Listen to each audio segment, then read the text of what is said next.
জীবন হলো নীরব মুহূর্ত ও ক্ষণস্থায়ী আনন্দের একটি ধারাবাহিকতা, যা প্রতিদিনের অভিজ্ঞতার সুতো দিয়ে গাঁথা।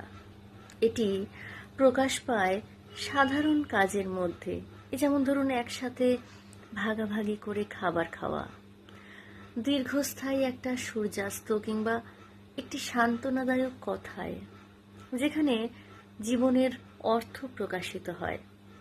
লক্ষ্য অর্জনের তাড়নায় বা এগিয়ে চলার ব্যস্ততায় আমরা প্রায়ই দৈনন্দিন জীবনের সৌন্দর্যটাকে উপেক্ষা করে ফেলি।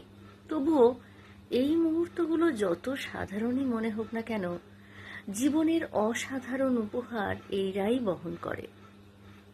বহন করে থাকে বেঁচে থাকার অনুভূতি। ঠিক কিনা? আজ একটু সময় নিন, গভীরভাবে শ্বাস নিতে একটা সময় নিন, অজানা কাউকে হাসি উপহার দিতে বা চারপাশের ছোটখাটো বিষয়গুলোর প্রশংসা করতে। জীবন সবসময় মহৎ হতে হবে তেমনটা নয়, কখনো কখনো শুধু থাকাই যথেষ্ট।